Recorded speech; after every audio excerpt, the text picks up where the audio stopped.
ধৈর্যশীল, নির্লোভ, নীতিবান মানুষের সাথে সার্বক্ষণেই আছে। সেই ক্ষেত্রে আমরা যদি চেষ্টা করি, ইনশাল্লাহ আগামীতে আমরা অবশ্যই আমাদের সেই সফলতা অর্জন করতে পারবো। সেই জন্য কিন্তু একার পক্ষে সম্ভব না, একা নিরার পক্ষে সম্ভব না, একা মুমিন মেহেদির পক্ষেও সম্ভব না, একা মুমিন জামানের পক্ষে সম্ভব না। আমাদের সম্মিলিত পুরো চেষ্টা দরকার। সেখানে দেখা যায় আমাদের জেলা পর্যায়ে যে কমিটিগুলো আছে, সেই কমিটিগুলোকে আমাদেরকে আরো সবল করতে হবে, আমাদের সেক্ষেত্রে কাজ করতে হবে।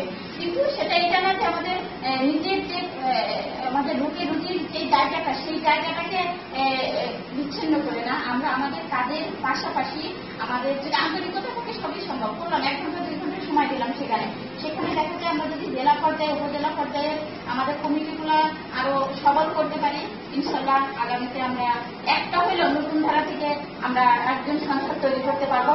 এই আশাবাদ ব্যক্ত করে আমি আমার সংক্ষিপ্ত বক্তব্য শেষ করছি। আপনারা এখনো